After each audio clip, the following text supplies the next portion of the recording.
आइए इस अभ्यास को पढ़ने से पहले हम जान लेते हैं रेखा, रेखाखंड और किरण क्या है। ये रेखा का चित्र है, ये रेखा है, ये रेखाखंड है, रेखाखंड, और यह है किरण। अब यहां पे आइए देखते हैं रेखा क्या है। रेखा में ना तो प्रारंभिक बिंदु होता है और ना तो अंतिम बिंदु होता है। इसका विस्तार दोनों तरफ अपरिमित रूप से होता है। देखिए इधर भी हम बढ़ा सकते हैं और इधर भी बढ़ा सकते हैं। तो यह है रेखा। इसको लिखते कैसे हैं? A B. इस पर कोई दो बिंदु लेंगे, एक बिंदु यहां ले लेते हैं और दूसरा यहां ले लेते हैं। इस प्रकार से लिखेंगे ए बी और इसके ऊपर ये वाला चिन्ह बना देंगे। तो ये रेखा ए बी है। या इस तरह से भी लिख सकते हैं रेखा ए बी, या इसको हम किसी स्मॉल लेटर से भी लिख सकते हैं। जैसे इसका नाम हम रख देते हैं स्मॉल एल, लिख दें तो रेखा एल, रेखा एल। इस प्रकार से इसको लिखा जा सकता है। अब रेखाखंड क्या है? रेखा का ही भाग होता है, लेकिन इसमें प्रारंभिक बिंदु होता है और अंतिम बिंदु होता है। अर्थात इसकी लंबाई निश्चित होती है ए से लेकर के बी तक। और यहाँ पे लंबाई निश्चित नहीं थी, इधर भी हम बढ़ा सकते थे और इधर भी हम बढ़ा सकते थे। अब इसको लिखेंगे कैसे? रेखाखंड ए बी लिखिए, रेखाखंड ए बी। या इस प्रकार से लिख सकते हैं ए बी लिखें और उसके ऊपर ऐसे चिन्ह हम लगा दें, तो ये रेखाखंड ए बी हो गया। यहाँ पे आइए देखते हैं किरण क्या है। किरण में प्रारंभिक बिंदु होता है और अंतिम बिंदु नहीं होता है। इसका एक तरफ जो विस्तार है वो अपरिमित रूप से होता है, यानी एक तरफ इधर हम बढ़ा सकते हैं और इधर इसका प्रारंभिक जो बिंदु है वो निश्चित होता है।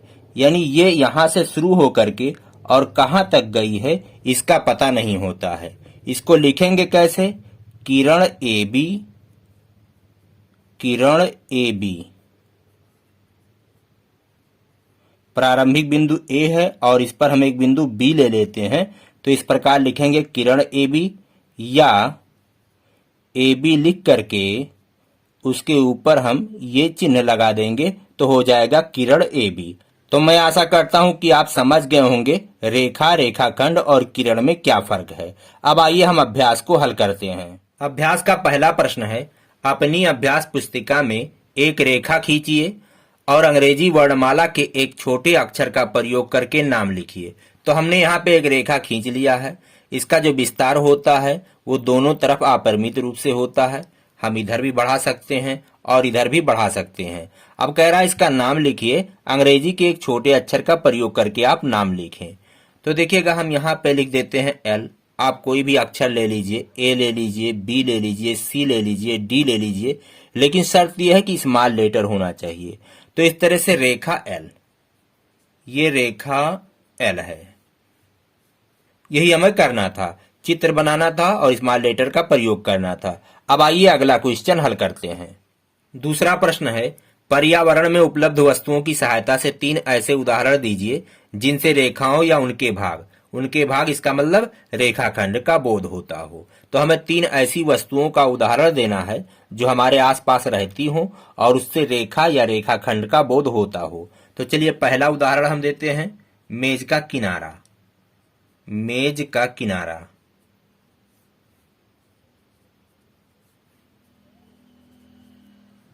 मेज का किनारा कैसा होता है? बिल्कुल रेखाखंड के जैसा होता है। चलिए दूसरा उदाहरण देते हैं, सुई।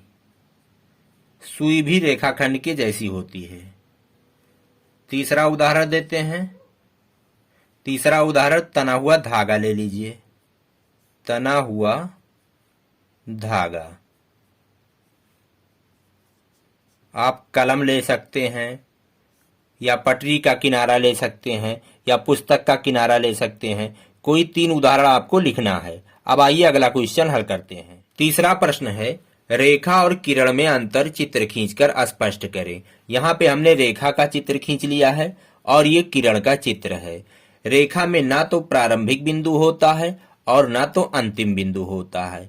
इसका जो विस्तार होता है दोनों तरफ अपरिमित रूप से होता है, जबकि किरण में प्रारंभिक बिंदु होता है, इसकी शुरुआत यहाँ से होती है और कहाँ तक गई है इसका पता नहीं होता है, यानी इसका अंतिम बिंदु नहीं होता है। तो अब यहाँ पे जो हमने लिखा है, पहला है रेखा में अंत बिंदु नहीं होता, जबकि किरण में एक अंत बिंदु होता है। यहाँ रेखा में देखिए, इसमें अंत बिंदु नहीं होता है, कहाँ से शुरू है ना तो पता है और कहाँ पे खत्म है इसका भी पता नहीं है। जबकि किरण में क्या होता है, इसका एक अंतिम बिंदु होता है, यहाँ से शुरू है, दूसरा सिरा का पता नहीं है लेकिन एक सिरे का पता होता है।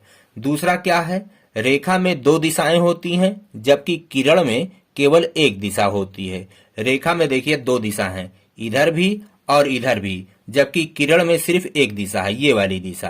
तो ये है दोनों अंतर। अब आइए अगला प्रश्न हल करते हैं। चौथा प्रश्न है, दिए गए प्रारंभिक बिंदु जिसे निगमन बिंदु कहते हैं, ए एक प्रारंभिक बिंदु है जिसका नाम है ए, और एक अन्य बिंदु बी से होकर जाती हुई एक किरण खींचिए। एक बिंदु और ले लेते हैं जिसका नाम है बी। अब यहां से शुरू करके और बी से होते हुए एक हमें किरण खींचना है। तो चलिए हम पटरी के सहयोग से खींचेंगे। ए से शुरू होगा और बी से होकर जाएगा। तो चलिए हम खींच लेते हैं। तो हमने यहाँ पे किरण का चित्र खींच लिया है। ए से प्रारंभ होती है और बी से होते हुए ये गुजर जाती है। आगे यहाँ हमने तीर का चिन्ह लगा दिया है। इसका जो विस्तार होता है वो एक तरफ अपरिमित रूप से होता है, जबकि एक जो बिंदु होता है उसका अंत होता है, यहाँ से शुरू होती है और ये कहाँ तक गई है इसका पता नहीं होता है, लेकिन बी से होकर गई है।